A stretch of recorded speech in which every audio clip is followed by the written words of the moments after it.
Bienvenidas, bienvenidos a Diálogo 7, este espacio producido por las Cuatro Estaciones y INENI, que hoy inicia su viaje desde el espacio La Barqueta, lo cual queremos agradecer a las personas que coordinan este espacio el habernos recibido, a Miguel Vascón, que es el representante, y darles las gracias a la mesa que tengo aquí, a estas personas tan fantásticas que estábamos aquí antes comentando de récord, que es una mesa verdaderamente saludable. Empezando de izquierda a derecha, pues tenemos a Francisco Moya con nosotros, que es doctor y homeópata. A mi izquierda tenemos aquí a Inmaculada Perea, que empezó como fisioterapeuta y ha ido evolucionando en distintas artes de la salud. A Fátima Luque, que es terapeuta y de inspiración naturista, ¿no? Entre otras también técnicas, porque aquí todos somos grandes profesionales, ¿verdad? Y estudiamos distintos aspectos. Y para cerrar, a mi derecha, a don Juan Carlos Crespo. Juan Carlos Crespo, que es médico, él me informó que es integrativo, le gusta la palabra integrativa, y también especialista en medicina china. Y daros las gracias a vosotros también por seguir este espacio en su 13ª edición.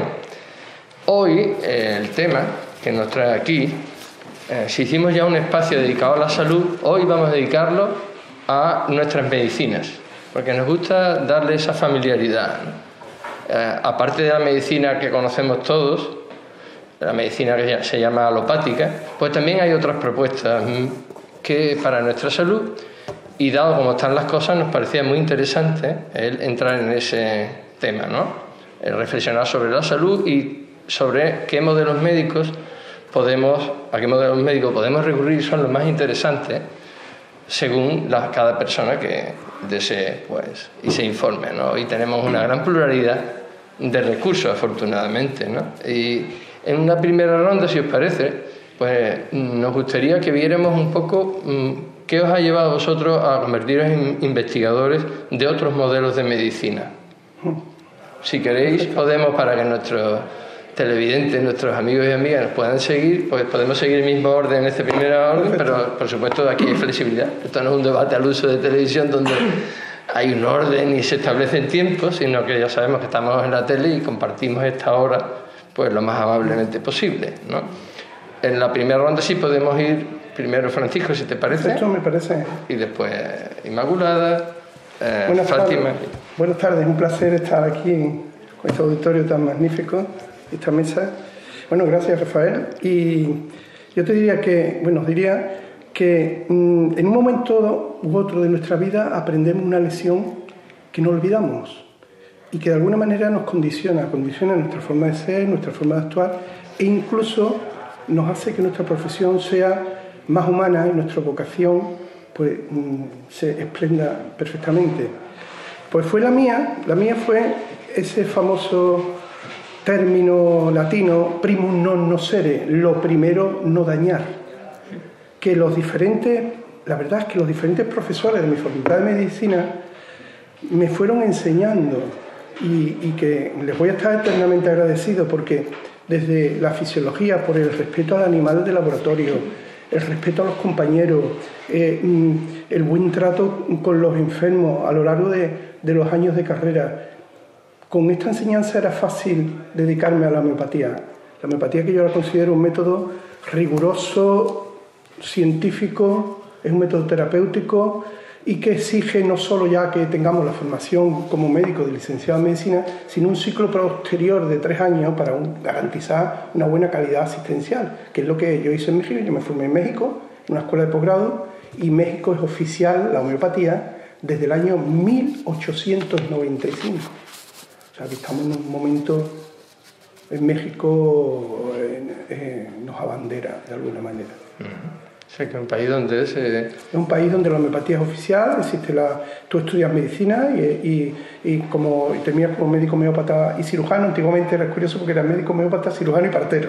Ahora eres médico homeópata y cirujano, son 8 años de carrera y hace una cosa muy buena. Un año entero lo dedican a servicios sociales. Entonces van a los diferentes lugares del territorio, algo que está haciendo también, que instituyó también Ecuador, Con lo cual es maravilloso porque realmente la gente aprende y cubren un aspecto social fundamental. Pues, muchas gracias. Eso me llevó a mí a la homeopatía solidaria, que ya luego hablaremos si quieres. Una experiencia muy interesante. Sí. Gracias por esa primera intervención. Inmaculada. Hola, buenas tardes. Gracias por Hola. invitarme. Pues a mí la curiosidad es lo que me hizo ir hacia otras terapias, hacia otros caminos menos convencionales, porque la curiosidad por saber qué ocurría realmente en el paciente, por qué realmente no se sanaba, sino volvía a la recidiva y volvía además con la misma lesión. En mi caso, por ejemplo, pues una simple contractura y el paciente a los pocas semanas o al mes o a los 2 meses volvía otra vez con lo mismo. Entonces mi curiosidad por ver qué había más allá, porque estaba claro que lo que yo había aprendido hasta ese momento no funcionaba. Entonces me encanta estudiar, me encanta investigar y bueno, pues empecé a hacer otras técnicas y otras terapias más holísticas y más integrales, donde se observaba a la persona de forma más global, como por ejemplo la inducción miofascial, donde comencé mi verdadero camino fue con lo que yo le llamo la verdadera escucha del paciente, donde realmente te conectas con él y ahí ves y valoras qué es lo que te quiere decir el cuerpo del paciente y realmente el origen de la lesión. Te lleva a otras áreas y te da una información muy importante por donde ya tienes que después investigar hacia donde te lleva esa información, pues según el área, según ya empiezas a valorarlo integralmente y a lo mejor ves que hay un problema a lo mejor también de bioquímica o un problema de acidez del medio o una falta de minerales o bueno, simplemente un bloqueo emocional o algo que haya atrapado ahí en el inconsciente. Muy bien, muchas gracias. Fátima, ¿y a ti qué te llevó a introducirte en el terreno de la...? Pues, buenas tardes, lo primero, y también muy agradecida de estar aquí esta tarde. Claro. Pues lo mío de siempre, verás, yo desde que tengo recuerdos quería dedicarme a algo relacionado con la salud. No tenía muy claro de pequeña si quería ser médico, enfermera o matrona, pero sí que quería estar relacionado con el campo de la salud. Y justo cuando terminé COU y estaba a punto de prepararme para entrar en la Facultad de Medicina, pues no sé por qué de pronto, bueno, sí, quizás por la influencia de mi padre, también era naturópata, pues de pronto decidí que no quería estudiar medicina, que quería ser naturópata. Y lo tuve claro. Entonces, bueno, ha sido algo que digamos que ha nacido conmigo, de cierta forma, y que lo tenía ahí como escondido y dio la cara en su momento. Y casualmente tenía coincidido con tu padre, ¿no? O sea, sí, algo tuvo que ver. Interesante. Y Juan Carlos, que ha dedicado su vida a la medicina. Primero, claro, buenas tardes. Buenas. Y en segundo lugar, agradecerte que puedas estar aquí compartiendo algunas experiencias e ideas. Yo desde chiquitito, me gustó mucho jugar a los médicos. Y yo jugaba con mi vecina del tercero a los médicos. Y me parecía una cosa muy atractiva. Después fui madurando y en el bachillerato pues estaba con una cosa que se llamaba entonces los Boy Scouts. Y yo me encargaba del botiquín de los Boy Scouts, que para mí era muy importante llevar la responsabilidad de aquella tropa. Y tuve un hermano que empezó medicina, mi vocación era ver ese oficio, que para mí me parecía el más bonito de los oficios que se puede hacer. Y entré en medicina, y en medicina entré con muchas ganas de aprender. Y me fui a lo que yo consideraba que era lo más importante de medicina, que era el sistema nervioso, y dentro del sistema nervioso me metí en una cosa cuando estaba de interno en un área que se llama la neurocirugía. Curiosamente, mi tutor, el doctor Rafael Guillén, que falleció, me encargó que fuese a demostrar que había entonces un árabe, el doctor Mohamed Hammani, en el policlínico, haciendo acupuntura. Y que aquello de pinchar en la piel era un cuento chino. Que yo fuera para allá a enterarme que aquello, ¿dónde estaba el truco? que la facultad es una cosa seria y no podía estar cosas que no tenían sentido. Yo me acerqué, empecé a preguntar a los pacientes, a enterarme cómo era el sistema, solamente la dialéctica yin-yang, yang-yin y para arriba, para abajo, y ahí nos salíamos. Pero los pacientes me convencieron de que aquello funcionaba. Es decir, que había inflamaciones, que si no tomaba medicamentos y que aquellas rodillas estaban en perfecta función. El problema es que a mí no me sabían explicar cómo funcionaba aquello. Entonces hablaban de un tema de energía. Y yo el tema de energía no me lo había enseñado en la facultad.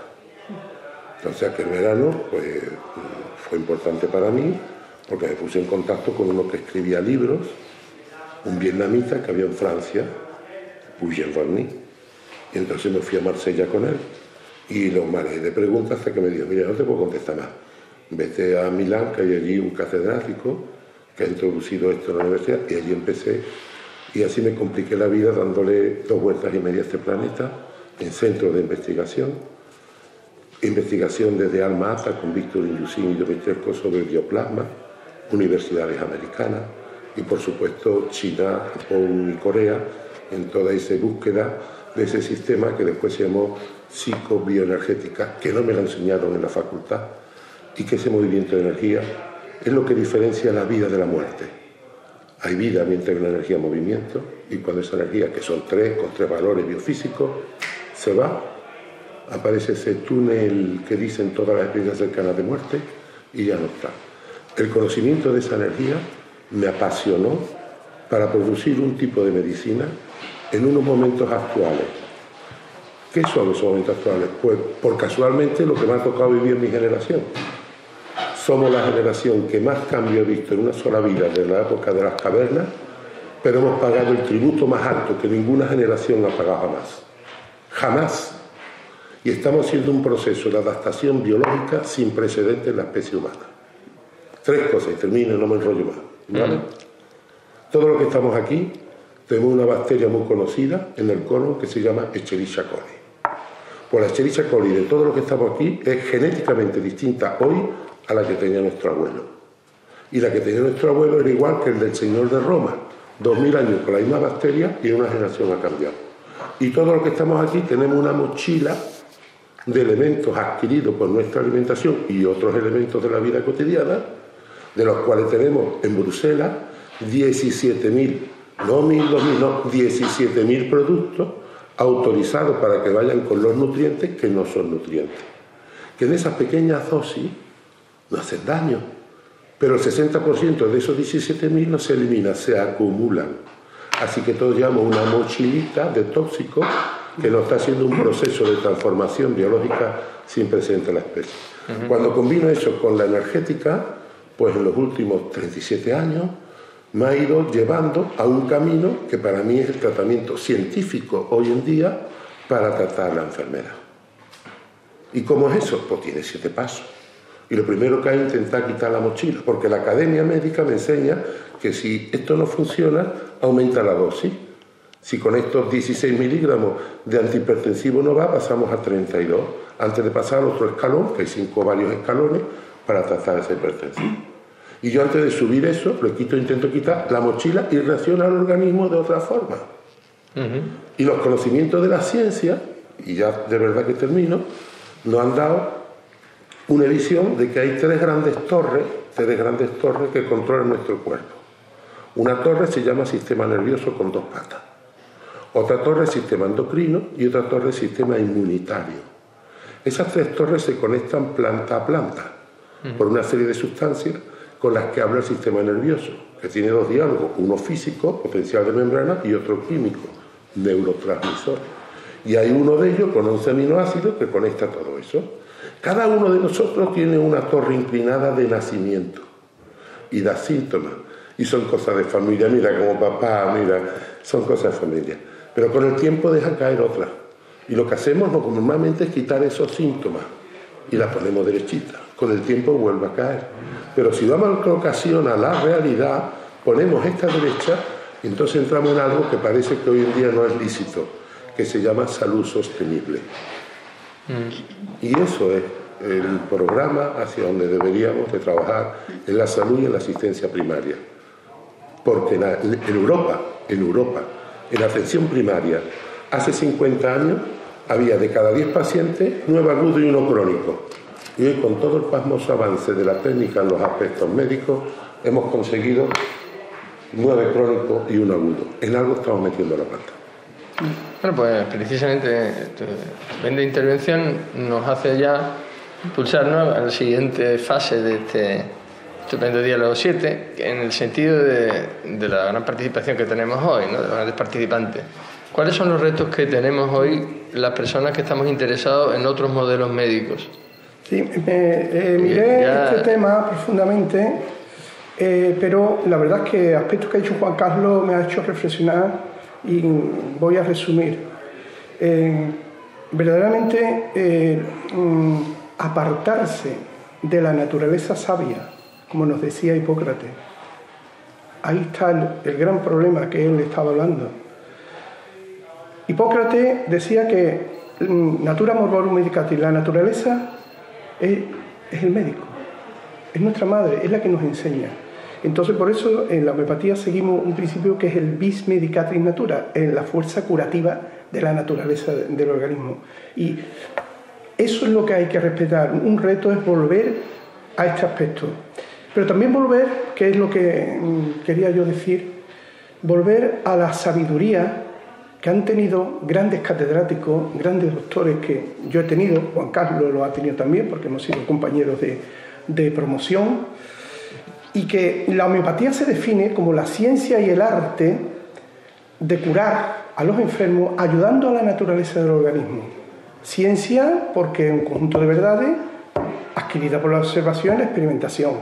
Arte porque te da un conjunto de reglas para descubrir la forma de curar rápida, suave y permanente y destruir la enfermedad por el camino más corto, más fácil y menos perjudicial.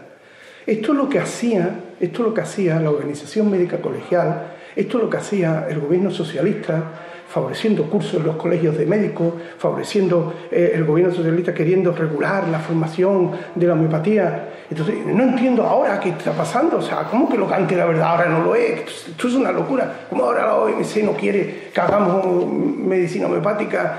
Quiere, de alguna manera, suspender el ejercicio. ¿Cómo el gobierno quiere que el medicamento homeopático no sea medicamento, salga de la farmacia? Cuando, en cierto modo, la Comunidad Económica Europea ha dado un cierto parapalo y no vamos a cambiar nada, el medicamento es medicamento y eso no va a cambiar nada. No entiendo cómo catedráticos, yo he tenido 4 catedráticos, hemos tenido 4 catedráticos apoyados, me acuerdo, el catedrático de Fisiología, el catedrático de Anatomía, por no dar nombres, ¿no? El catedrático de Patología, y bueno, este sí lo voy a dar, mi director de tesis, tu director de tesis, don Juan Ramón Zaragoza Rovira, mi tesis de tratamiento médico homeopático de la epididalitis aguda, que me ayudó enormemente. Entonces, Gandhi, el doctor Gregorio Marañón, Salvador de Madariaga, los reyes de Bélgica, hasta nuestro propio rey Juan Carlos, que apoyaba la medicina homeopática, todos estaban equivocados. Tantos grandes hombres sabios estaban equivocados. ¿Qué pasa? ¿Qué pasa en este mundo? Entonces, la reflexión, el reto, es que la ministra de Sanidad, el ministro de Ciencia, el presidente de la Organización Médico Colegial, pues de alguna manera rectifiquen, respeten la libertad de elección terapéutica, valore el que hay muchos médicos que estamos intentando hacer lo mejor que sabemos, que damos a nuestros pacientes lo que creemos que es lo mejor, porque para mí el acto médico tiene que ser un acto de amor. Y esa es mi verdadera vocación. Entonces, pues que de alguna manera lo que hay que hacer es formar a los médicos en las universidades, en los colegios de médicos, para que de esta manera sí que verdaderamente protegemos y garantizamos la verdadera calidad asistencial. Por lo que nos estás diciendo, parece que el momento no es fácil, ¿no? Porque hay ciertas presiones bastante fuertes, ¿no? Como bastante claro, ¿no? Sí, no, yo lo digo sinceramente. Ya he dicho toda mi información. Me da ganas de irme de mi país. es que me quiero ir, me sale de irme a Ecuador, irme a México. En México no tengo problema, tenemos tantas discusiones, es oficial por el gobierno del Estado. Ahora le van a... López Obrador apoya la homeopatía perfectamente, porque es legal, se estudia. Es muy cómodo trabajar en países, o irme a Suiza, que apoya la seguridad social, que hay, no se cuestionan tantas cosas. Es muy duro esto, pero la vocación te hace quedarte con tus enfermos. Ahora no los voy a abandonar, ahora es cuando me voy a quedar, pero tengo que, ya no me puedo callar. Y me acuerdo del doctor Rafael Barroso, médico, presidente del Colegio de Médicos, antes de morir, quería hablar. Yo no lo dejé porque no quería tampoco que sufriera. Quería hablar, déjame, tengo que hablar en la prensa, tengo que decir lo que es la verdad de la homeopatía. No se puede, se tiene que enterar todo el mundo. Esto no puede ser. Entonces, perdonar este énfasis, pero es que llega un momento que luego diré, si me permite, os leeré. No os leeré, porque me lo sé de memoria, un trocito, un soneto de un médico homeópata. Pero luego, cuando a ti te apetezca. ¿Y tú cómo ves la situación, los retos que estamos ahora mismo tenemos de frente? Pues Inmaculada. Yo estoy totalmente de acuerdo con Francisco. Porque necesitamos estas nuevas, muy antiguas, pero que están ahora desbancando, métodos que son menos invasivos, menos tóxicos y más saludables para nuestro cuerpo y para nuestro bienestar en general. Necesitamos mucha información, pero veraz. Necesitamos información verdadera que nos oriente hacia donde podemos ir y hacia lo que podemos usar de una forma más respetuosa hacia las personas, hacia nosotros mismos, hacia la naturaleza, porque es que yo creo que la metodología, como bien decía el doctor Crespo, es que tiene que cambiar. Porque es que estamos haciendo tantos cambios en nosotros mismos que tenemos que evolucionar también en ese sentido. Entonces, ¿por qué tenemos que abordar la patología cuando ya está?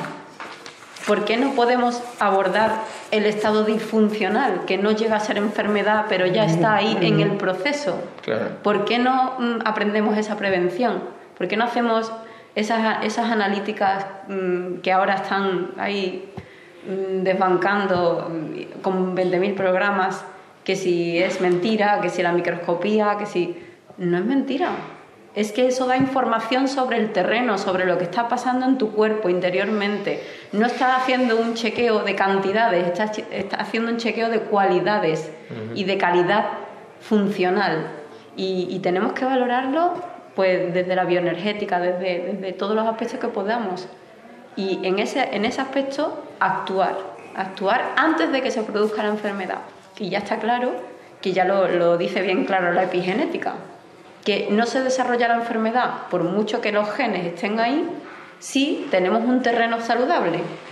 Y si queremos hacer una siembra en un terreno, primero tendremos que quitar las hierbajos, tendremos que quitar las piedras, tendremos que quitar todos esos tóxicos que tenemos en el cuerpo para que no se desarrolle después la enfermedad.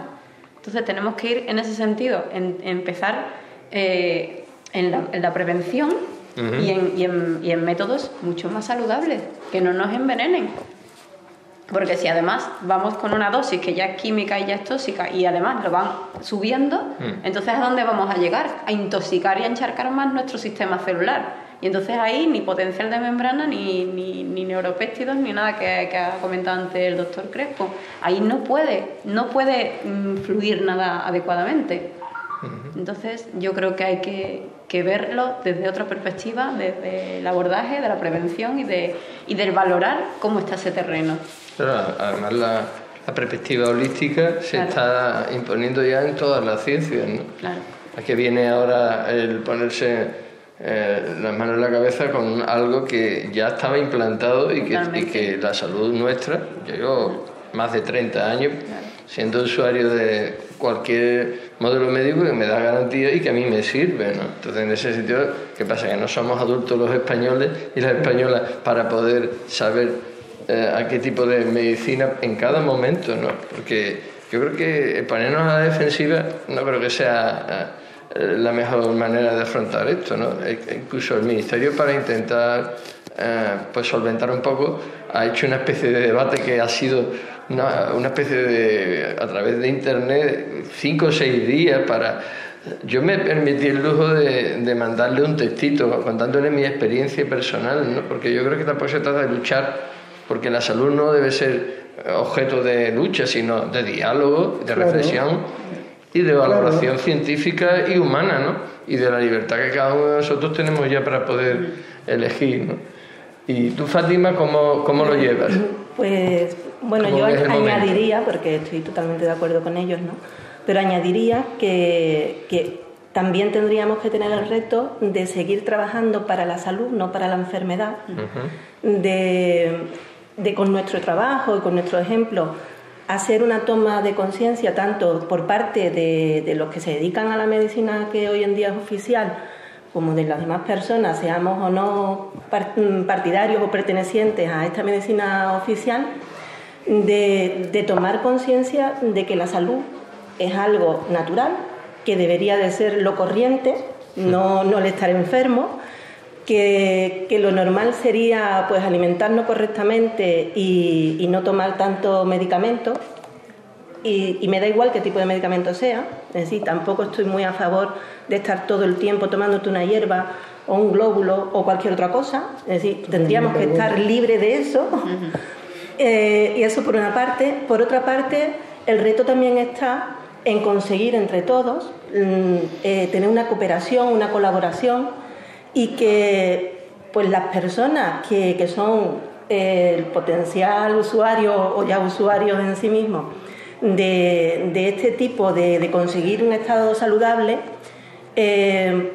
nos vean a todos como algo normal, como algo que no somos enemigos, que no tenemos una lucha unos con otros y que no tienen que tomar partido ni por una parte ni para otra, claro, sino que esto debería de ser un conjunto de personas que están interesadas en que la salud sea lo primordial en la sociedad y que están actuando ahí en colaboración y en sinergia, ¿no? Yo creo que también sería un reto a tener en cuenta claro, y que tendríamos todos que estar en esa lucha. Y por último decir que para los que trabajamos en este campo y que no pertenecemos a la medicina oficial, pues yo veo el reto de permanecer trabajando, ocurra lo que ocurra a nivel político. Porque, no sé, yo llevo, pues creo que son unos 25, 26 años dedicándome a esto, mi padre ya llevaba muchos años atrás y yo siempre he escuchado conflictos, siempre. Yo no conozco una etapa en la que diga, hoy puedo trabajar tranquila, que estoy apoyada por todo el mundo, ¿no? Siempre ha habido algún conflicto. Pero se ha seguido trabajando. Entonces yo lo que veo ahora en las nuevas generaciones que están queriendo abrirse camino en esto, que tienen mucho miedo a montar una consulta, participar en cualquier... Sí, claro, entonces yo diría, no tengas miedo, sigue ahí, si tú estás trabajando desde el corazón y estás haciendo las cosas lo mejor que sabes, sigue ahí, no te importe lo que políticamente te estén diciendo, porque en algún momento las cosas van a tomar su orden, van a coger una estabilidad y van a funcionar como deben, ¿no? Que es como he dicho antes, creo que llegará el momento en que todos colaboremos y todos seamos uno. O esa es mi esperanza, ¿no? Y bueno, nada más. Muchas gracias. Bueno, yo me gustaría en el concepto empezar porque antiguamente, antes de Almeón de Crotana, que es el primero, que en Grecia, en la isla de Kos, dice que hay una serie de áreas de conocimiento que pertenecen a la medicina. Hasta entonces había habido una medicina teosófica, en la que la enfermedad era el castigo de los dioses, y había chamán, curandero, que perturbaban al cuerpo para sacar los demonios. En la isla de Kos, con la escuela primero de Hipócrates y del nieto de Hipócrates, que comienza los estudios con 16 años, el que deja la escuela después de que escribió 4 libritos nada más, pero tuvo una gran publicación con la escuela no hipocrática. Allí comienza a explicarse con el pensamiento y la razón cómo funciona el cuerpo humano. Y empiezan con sistemas supuestamente de la ciencia de la época. No es hasta finales prácticamente del XVII cuando una bula papal en Europa, un papa llamado Benedicto, permite hacer la autopsia al cadáver. Y entonces, por primera vez, porque antes se hablaba de sangre arterial venosa, un chico en Huesca que se llamaba Miguel Servet y pasaba la hoguera. Es decir, no se conocía.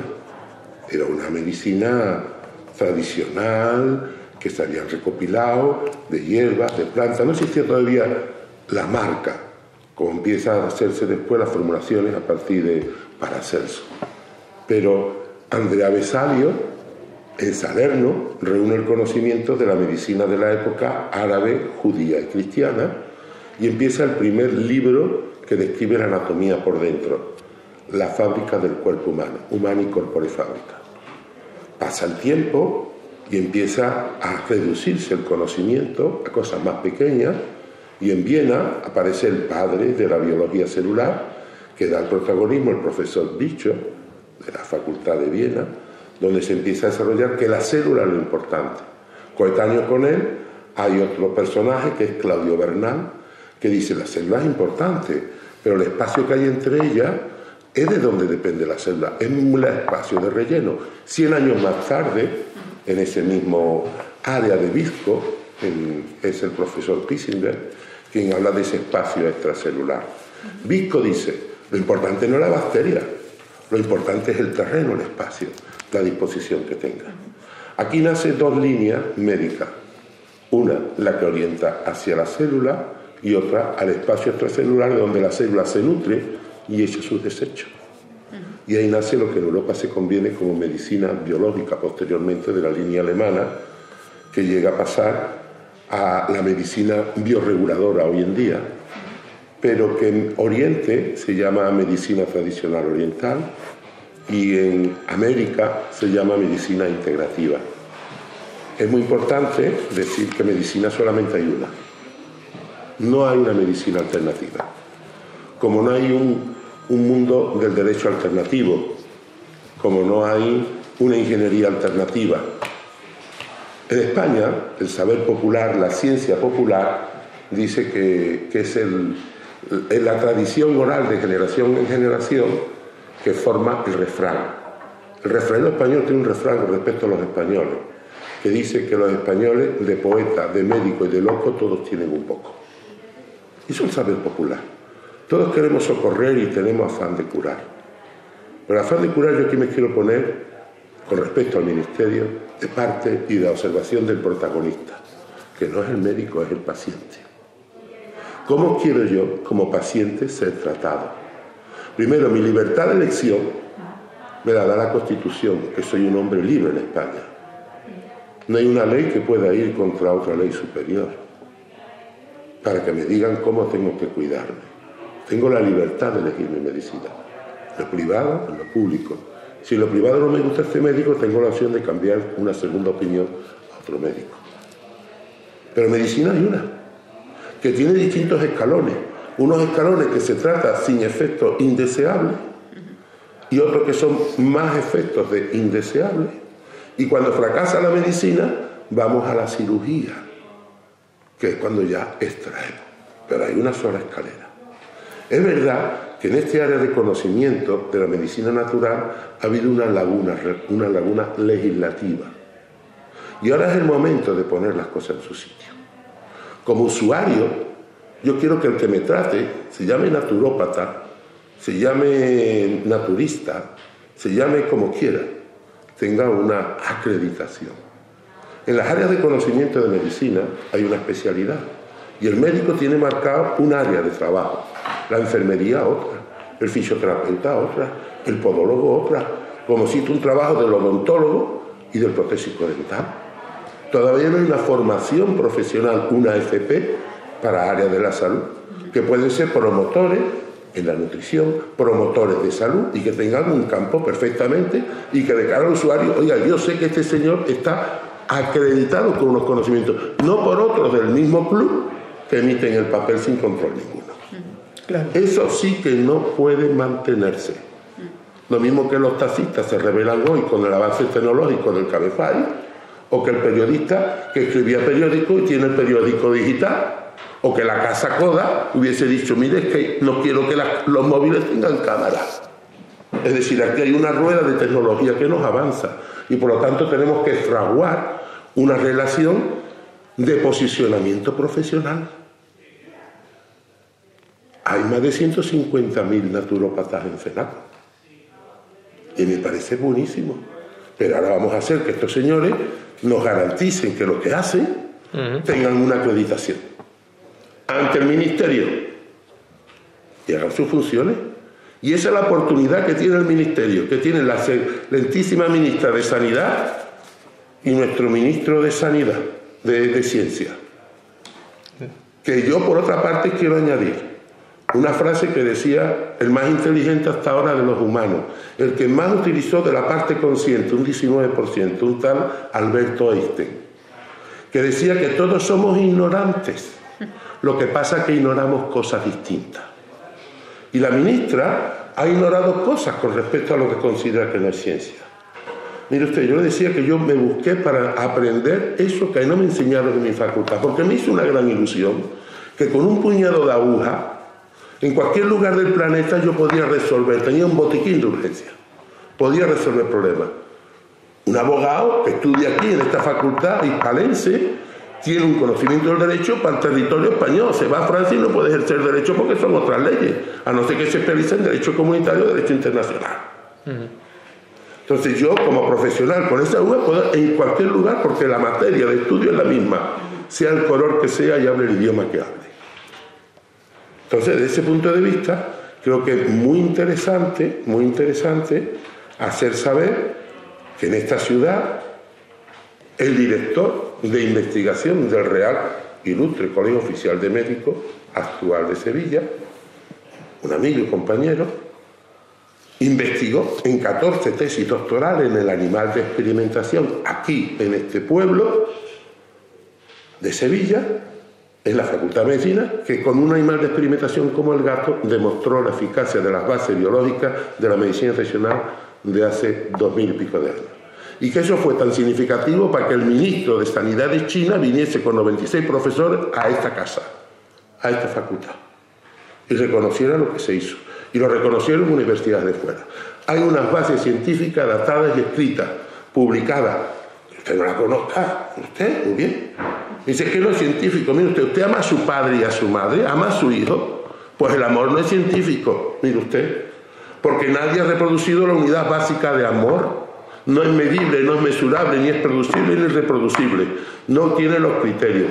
Y hay dos métodos científicos en este planeta, el de Oriente y el de Occidente. El nuestro, que es matemático estadístico, reproducible y predecible, según el margen de probabilidad, muy manipulado a veces cuando hay dinero para decir estas cosas, no voy a entrar en detalle, y otro que hay en Oriente, que es un método matemático analógico y que ha permitido trabajar con otra visión de las cosas. Y esa analogía matemática hay que conocerla a fondo para respetarla. El término acupuntura no es aguja pinchar, como dice la academia, mire usted. Esto es lo que dicen los jesuitas cuando ven allí una medicina. Es como si un extraterrestre va a un quirófano y ve a un cirujano con el bisturí y dice un navajero. Porque ser un navajero y es cirujano. Pues mire usted, no.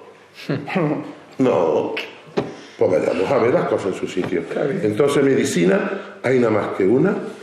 En Oriente se llama medicina oriental, aquí se llama medicina biológica. Yo he apostado por medicina integrativa y tenemos la Asociación Española de Médicos Integrativos, que me han hecho responsable de su presidencia para poder tirar con este dilema que tenemos ahora. Estamos con recursos más legales que escritos, nos gustaría aclararle y poner el conocimiento en su justa medida. Y desde luego que el paciente, el ciudadano en España, en una democracia, tiene que tener la libertad de elección, y eso está en nuestra Constitución, y todo lo demás ha sido un movimiento de perdiz. Es decir, usted ahora quiere hablar de ciencia, pues hablamos de ciencia. A mí me da vergüenza, mire usted, hemos intentado parar ante la embajada española en China que no digan a nuestro ministro de Ciencia persona non grata, porque públicamente se ha atrevido a decir que la acupuntura es un vudú. ¿Cómo dice usted a una tradición de 2000 años? Por mucho que usted haya estado en la Operación Cervantes, en la plataforma internacional, viendo cómo cada 21 días una generación de moscas de la Dromosila megalobaster volaban porque era muy interesante. señor de ciencia, un respeto, una humildad y un conocimiento de las cosas. Yo creo que sería muy interesante que este debate pues se desarrollara socialmente, ¿no?, en todo el país, y que no fuera solo fruto de la política, ¿no?, sino que fuerais los profesionales y también, como muy bien ha dicho el doctor Crespo, los usuarios y las usuarias, que también tenemos una voz, ¿no?, y que de verdad se diera un debate y se profundizara en estos aspectos. Por eso nos interesaba que lo antes posible hacer este diálogo 7 para, de alguna manera, poner nuestro granito de arena, ¿no? Entonces, ¿qué podemos ofrecer? Aunque ya habéis ido un poco desgranando al calor de este debate, pero ¿qué podemos ofrecer desde la medicina integrativa, desde la homeopatía, desde cada una de vuestras especialidades para la salud? Para que nuestros ciudadanos y nuestras ciudadanas puedan elegir con conciencia qué tipo en cada momento, según su momento de salud, pues puedan elegir con libertad y con capacidad, con conocimiento, para poder ser ciudadanos conscientes, ¿no? Yo, siguiendo un poco la línea de debate y la línea filosófica, y recordando a los grandes maestros y a los grandes médicos, tenemos que recordar a nuestro padre. Hacemos un juramento los médicos, el juramento hipocrático. Hipócrates nos dice que no hay enfermedades, sino enfermos. Este es un axioma de la homeopatía y es la individualidad al enfermar. ¿Qué aporta la medicina homeopática? Hay algo muy importante, que es lo que Pasteur hablaba de terreno, es decir, la posibilidad de con la medicina homeopática mejorar el terreno. En ese sentido se hace prevención. No solamente hay que curar la enfermedad, que ya hemos dicho que hay que curar al enfermo, hay que curar la tendencia a enfermar, que es lo más importante. Si a mí me pregunta, ¿qué prefieres? ¿Que te cure de la amigdalitis aguda o que te cure de la tendencia a padecer amigdalitis aguda? Evidentemente que voy a decir que prefiero que me curen de la tendencia. Pues este es el reto de la medicina homeopática en un aspecto. Luego hay otro aspecto muy importante, que es la posibilidad de estimular la inmunidad. Con el medicamento homeopático, con el tratamiento homeopático, pues se estimula el sistema inmunitario. Eso fue una de las conclusiones que yo saqué en mi tesis, que el tratamiento médico homeopático, cuando ya trataba sobre la amigdalitis aguda, pues podía demostrar que la homeopatía, yo fui muy respetuoso con la medicina convencional, yo buscaba tiempo de curación y tiempo de recidiva, y demostré que el tiempo de curación era más corto con la homeopatía que con los antibióticos, y que el tiempo de recidiva era más largo, el tiempo de recaída con la homeopatía que con los antibióticos. Y quiero recordar la definición de la OMS, que es la que sigue la homeopatía. Bienestar, por lo menos esta es la más antigua, pero los nuevos cambios pues son más o menos igual en el mismo sentido. Dice la OMS, la salud es el bienestar físico, psíquico y social, y no solo la ausencia de enfermedad. Entonces tenemos que buscar, que parece que ahora el cuerpo y la mente están separados. Bueno, de verdad, si me duele el estómago, pues estoy de mal humor, y si estoy de mal humor me termina doliendo el estómago. No es científico separar el cuerpo de la mente, y parece que ahora queremos todo lo que sea unir cuerpo y mente. Parece que estamos, no sé, como que somos un poco ahí esotéricos, en el mal sentido de la palabra, una palabra que hay que respetar, pero en el mejor dicho, en sentido peyorativo, ¿no? Entonces, ¿qué es lo más importante? Dar una medicina que a la vez que cura el cuerpo, cura el alma, cura nuestra mente, buscar esa unidad psicofísica. Y al fin y al cabo, lo que interesa es cumplir con lo que decía Hahnemann, los más altos fines de la existencia, ser más feliz, buscar que nuestro paciente no solamente mejore en su aspecto físico, sino que mejore también en su aspecto anímico, que esté más contento, que tenga más ilusión, que tenga más ganas de mejorar esta sociedad. Pero hay algo importante que aporta, que los síntomas no es el enemigo. Los síntomas son un amigo que nos ayudan a reconocer dónde está la verdadera causa de la enfermedad, que a veces permanece desconocida, y que es un desequilibrio interno de nuestro organismo, que se expresa por los síntomas con un intento de buscar de volver a ese equilibrio. Un intento que a veces no lo conseguimos. Y entonces el paciente pues se muere. Y otras veces sí lo conseguimos. Y por eso yo digo que el médico no tiene que estar nunca en un pedestal, en esa superioridad, ¿no? Yo no quiero estar en esa superioridad. Yo quiero ser un ayudante de esa naturaleza curatriz, que es la savia.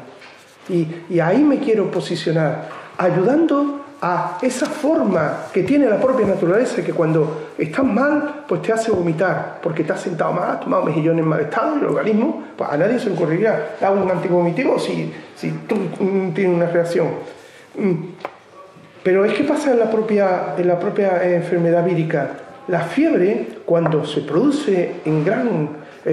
sí está el riesgo, no cabe duda, somos médicos y sabemos el riesgo de las convulsiones febriles, pero el mecanismo febril es un mecanismo que ya muchos pediatras lo reconocen, es un mecanismo que consigue destruir a los microorganismos tipo vírico, con lo cual hay que saber respetar esa respuesta inmunitaria, esa sabiduría que tiene el cuerpo y que al fin y al cabo nos lo ha donado la naturaleza divina, está dotado por la naturaleza divina, que tenemos que respetar y saber ser unos ayudantes.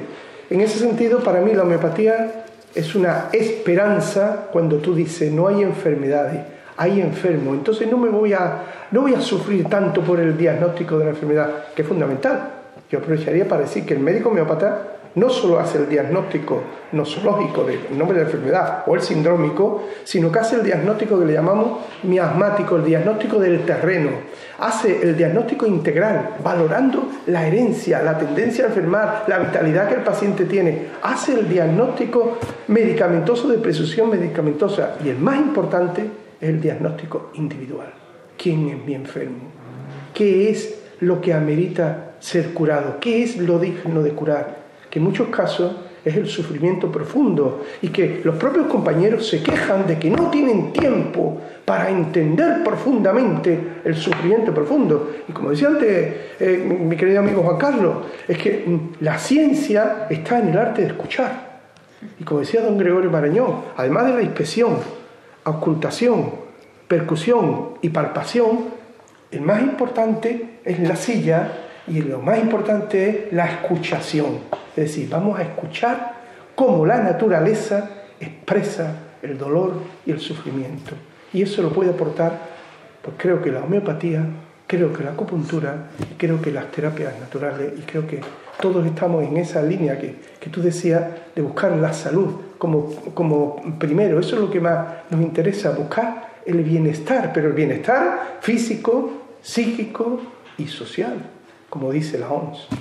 Gracias, Francisco Moya, muchas gracias. ¿Y tú, Inmaculada? Pues yo me encanta lo que has explicado porque creo que es muy importante, es la base de todo.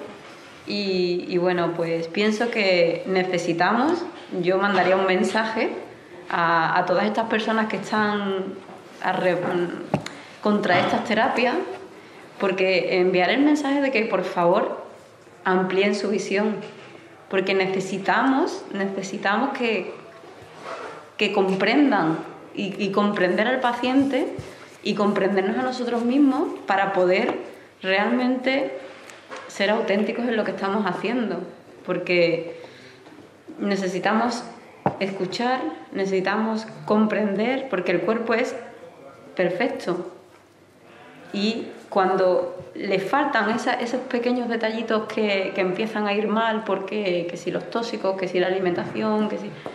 Ahí empezamos ese estado disfuncional y empezamos a ir a la patología, ¿no? Pero también hay muchos problemas que ni siquiera vienen de ahí, vienen de lo emocional, del campo emocional, por eso necesitamos escuchar. Entonces, yo por ejemplo, en mi caso, me quedé súper sorprendida cómo la relación que existe entre la fascia cervical profunda y todo lo que es el peritoneo, que es la misma bolsa, es la misma piel, y de la profundidad del cuello, de una tortícolis, resulta que me lleva a un problema en el hígado que ha sido un shock emocional, porque mi jefe me ha dicho que he hecho muy mal el trabajo y me ha hecho una bronca y yo me he sentido que era injusto y he sentido una rabia, una impotencia que me ha creado una tortícolis. Y eso hay que comprenderlo. No podemos desmentir, es que tenemos que desmentirlo, no podemos decir, esto no es real. No, es real. ¿Por qué? ¿Por qué lo niegan? Estudien, valórenlo, y una vez que ya se ha responsabilizado de lo que es el proceso y de lo que hay ahí en la mesa, entonces ya podemos decir, ¿estoy de acuerdo o no estoy de acuerdo? Pero por lo menos que haya un intento, un entendimiento, una escucha de eso. Porque es que cuando realmente nos preocupamos y nos responsabilizamos por querer realmente ayudar o acompañar al paciente, no podemos quedarnos a media. Tenemos que seguir hasta el final. Dentro de nuestra responsabilidad y de la responsabilidad también del paciente. Que el paciente también tiene que hacer su parte, porque nosotros no curamos. Pero es importante que se abra la mente, que se escuche todo esto, que se estudie, que se valore y que se escuche el corazón, por supuesto. Vosotros sois profesionales de la salud, y yo que me dedico un poco más a dinamizar el debate, me atrevería a decir que también en estos temas estamos en un momento histórico en que también los intereses, parece que de unas partes y otras, ¿no? Pero más de unas que de otras, están también en el juego, ¿no? O sea, porque también esto es un mundo profesional. Claro. Entonces, desde ese punto de vista, tal como está la economía global, yo me atrevería a apuntar que también hay sus movimientos seguros por parte de determinadas fuerzas que les interesarán también el promover un tipo de farmacología en detrimento de otra. Alguien me decía, que defendía la medicina alopática, que también las medicinas alternativas tienen sus farmacopeas, evidentemente. Aquí nadie está hablando de malos y buenos, claro, sino simplemente que hay unas tensiones, lógicamente, en el mercado, y quizás eso también pueda tener algo que ver con el debate que se está teniendo ahora, aunque es verdad que siempre ha habido discusión, afortunadamente, porque el ser humano pues, es libre, como decía muy bien el doctor Crespo, pero estamos también en un momento histórico en el que la economía ha evolucionado tanto, ¿verdad? Que eso yo creo que también no se puede escapar, ¿no? Quizá más adelante podamos tener otro diálogo 7 en el que podamos contar aunque nosotros somos usuarios, pero con otras personas que sean usuarios y no sean sanitarios, pertenecen con profesionales y también, ¿por qué no?, con gente relacionada con la farmacología de distintos tipos, para ver también qué ventajas tienen unas y otras, ¿no? Tú querías un poco ver qué es lo que se aporta un poco desde tu modelo que tú defiendes, sí, la naturopatía. Bueno, desde la naturopatía, desde cualquier técnica que se fije en la persona y no como un todo, y no como un hígado, un corazón o una pierna, ¿no? Sino cualquier método en el que valore que la persona es un conjunto de emociones, que tiene un cuerpo físico, que tiene un cuerpo emocional, que tiene un cuerpo mental, y todo lo tiene en cuenta.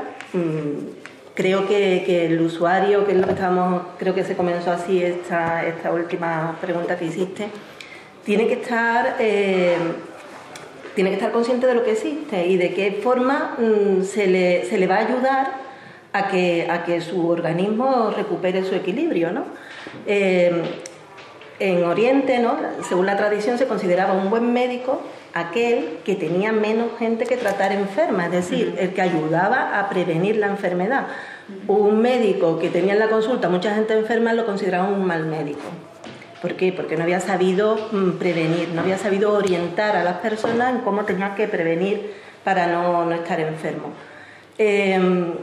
Hablaba Francisco de la escucha, es muy importante la escucha y muy importante por parte de la persona que va a recibir a alguien que viene buscando una orientación, el observar también, ¿no? Porque es importante observar cómo entra, cómo te habla, cómo se sienta, cómo es su mirada, observar todo lo que la persona te está mostrando de sí mismo, porque todo te dice, ¿no? Juan Carlos, que es un experto en medicina china, pues supongo que me apoyará en esto que digo, que dentro de la medicina china todo nos está hablando de nuestro organismo, es decir, los ojos no suelen hablar normalmente del hígado, aunque también la mirada nos habla del corazón. Entonces, si tú observas a la persona cuando entra y ya empiezas a fijarte en los detalles, además de escucharla, tú ya estás recibiendo una información que la persona a lo mejor con sus palabras después no sabe expresarte. ¿Yo qué diría? Pues que es verdad lo que tú dices, que hay unos intereses económicos, que hay una cierta institución, organizaciones o como queramos llamarlo, que les interesa ganar dinero y les importa bien poco si estamos sanos o estamos enfermos. Pero lo que sí también es verdad que se necesita una educación general, tanto de médicos, de terapeutas que no son dentro de la medicina oficial, como de las personas que acuden a cualquier tipo de terapeuta a recibir un consejo, una ayuda, tener una educación de lo que hay, de qué se trata la salud, de qué se trata la enfermedad, qué es realmente el ser humano, qué capacidad tiene de regenerarse, que tiene mucha. Es decir, deberíamos de también, quizás eso también sería otro reto, como hablábamos al principio, de hacer un empuje hacia esa educación en general de todo el mundo, porque mira, tenemos la gran suerte que cada vez hay más personas que están dentro de la medicina oficial que se están dando cuenta que hay algo más allá de lo que le enseñan en la facultad, pero todavía queda un grupo importante que piensan que lo que se enseña en la facultad es lo único y que fuera de eso no existe nada más y que todo lo demás es como una fantasía, como un teatro, como una mentira, como un engañabobo. Entonces yo creo que, como en otros muchos terrenos de nuestra sociedad a nivel mundial del ser humano, nos falta educación en muchas cosas, conocimiento y tolerancia y comprensión y una apertura mental para poder distinguir las cosas, ¿no? Yo también apoyo lo que decía antes Juan Carlos, que todos los profesionales, estemos en el campo que estemos, necesitamos una buena formación, una buena base. No se trata de que aprendes dos cosas y tú dices, bueno, ya lo sé todo y aquí me pongo a hacer lo que sea, ¿no? Necesitas una base de teoría, necesitas una base de una práctica también y necesitas tener los más amplios conocimientos posibles. Es verdad que nadie puede ser maestro de todo, pero sí por lo menos hacerte maestro, entre comillas, de algo, pero tener conocimiento de los demás. ¿Para qué? Para poder aconsejar a la persona que te viene y decirle, mira, esto no está ahora mismo en mi mano. Ve a tal tipo de profesional que quizás te ayuda de mejor manera que yo, ¿no? Se tiene también esa humildad de poder derivar a las personas, porque todo el mundo, no solamente se habla de que la mayoría de los médicos pues tienen un endiosamiento, no, todos nos endiosamos en un momento dado, todos nos creemos que estamos en posesión de la verdad, que somos los únicos que vamos a curar, y aquí no cura nadie, se cura la persona, pero tendríamos que educarnos también en esa humildad de decir, oye, mira, reconozco que los conocimientos que has adquirido llegan hasta aquí y bueno, considero que tienes que ir a tal persona o a tal sitio que te van a ayudar de otra manera. Porque yo, por ejemplo, que cada vez me interesa más el aspecto emocional de la persona que llega a verme, yo reconozco que tengo un límite. ¿Por qué? Porque si yo misma no me he llegado a conocer a mí misma ni he llegado a identificar todos los problemas que tengo en mí, me es difícil identificarlo en otra persona, ¿no? Entonces, pero conozco personas que en ese nivel están un pelín más avanzados que yo, un poquito, 1, 2, 3 o 20 escalones más. Entonces le digo, mira, ve aquí, porque yo considero que esta persona te puede echar una mano mejor que yo, ¿no? Entonces tener esa humildad, pero a todos los niveles, tanto dentro de la medicina oficial como la no oficial, sea homeopatía, sea acupuntura, sea lo que sea. Creo que es importante que tomemos esa conciencia a todo el mundo. Muchas gracias, Fátima. Y te va a tocar ir cerrando ya este programa, estamos en los últimos minutos. Voy a intentar sintetizar y ser muy breve, pero sí quiero dejarte que hagas una pequeña lectura de algo sencillamente genial que tienes aquí, ¿vale? Sí. Como cierre del programa. Sí. Hay 3 cosas que hoy en día se han manifestado en la patología, en la enfermedad, como un incremento exponencial. Ha aumentado los problemas de alergia. No podíamos pensar hace unos años que por orden legislativa todos los restaurantes tuviesen una carta de alérgenos. No es que hayamos aprendido a diagnosticar más alergias, es que hay más enfermos afectados de las alergias alimenticias. Ha aumentado nuestra agresión del sistema inmune, incrementando las llamadas enfermedades autoinmunes.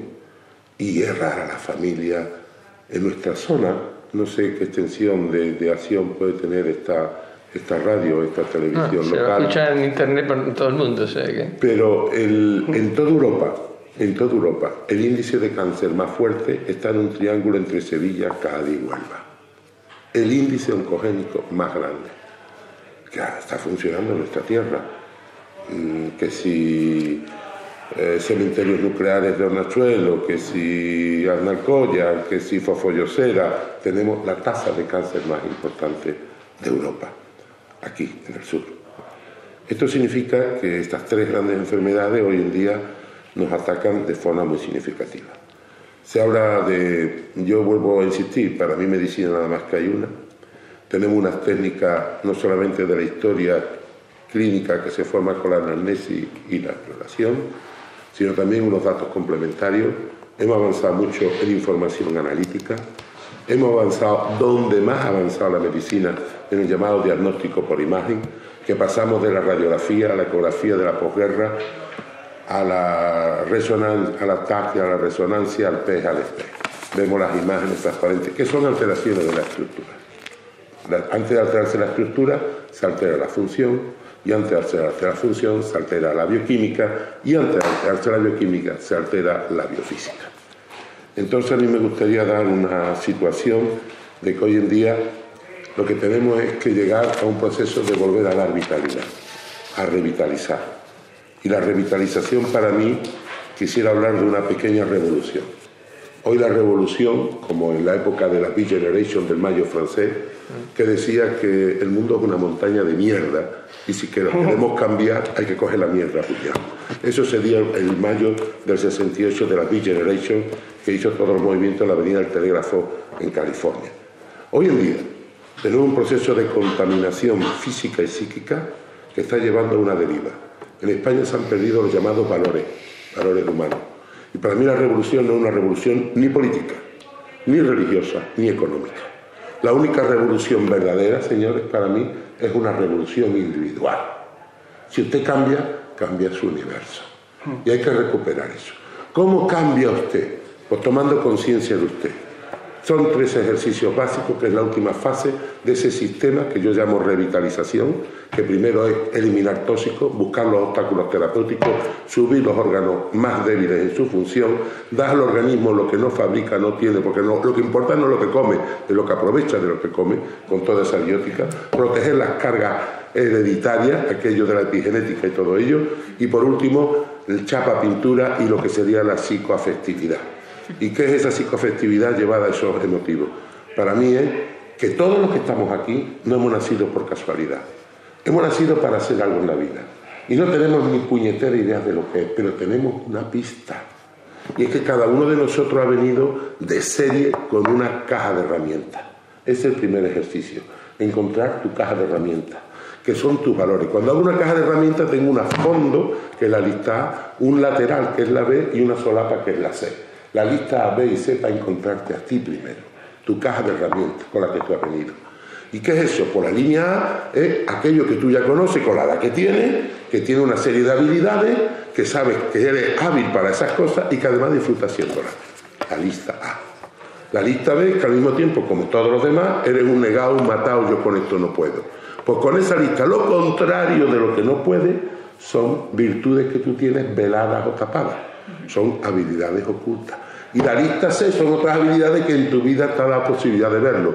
Podría ser un gran paracaidista, pero nunca te has tirado en paracaídas. Y tiene habilidad para ello, no lo has descubierto. Lista A, lista B, lista C. Primer ejercicio, tu caja de herramientas. Segundo ejercicio, búscate 5 días bonitos de tu vida, de tu infancia, de tu adolescencia, de tus 20 años, de tu edad media y de tus últimos años.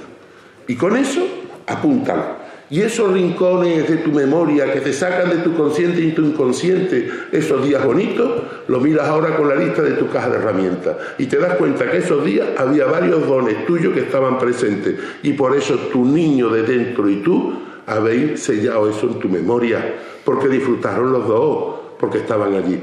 Cuando tú te das cuenta de esos días a lo largo de tu vida, estás viendo cómo reconoce que tus dones han evolucionado en tu vida. Es abrazarte a ti mismo, autorreconocerte. Y el tercer y gran ejercicio, como decía Lola Flores, ya termino, es cómo me la marinearía yo para coger de esa caja de herramientas todas mis herramientas que me tendría yo que hacer para tener todas las herramientas en uso.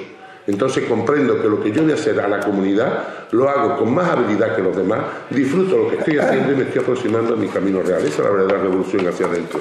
Y yo te pediría simplemente que si puedes, por favor, lee este pequeño comentario, que es un comentario sencillamente genial, que corría el año 1904. ¿Sí? Qué gracioso, porque los dos queréis leer para terminar un texto. Corría el año 1904 y aquella tertulia que había abierto el gallego Ramón María del Valle Inclán en el nuevo café de Levante hervía por las noches con la flor y nata de los intelectuales de la generación del 98 y los artistas más significados, entre ellos Ignacio Zuloaga, Gutiérrez Solana, Santiago Rusiñol, Mateo Inurria, ¿no? La verdad es que en España hay 7 clases de españoles con los 7 pecados capitales, a saber,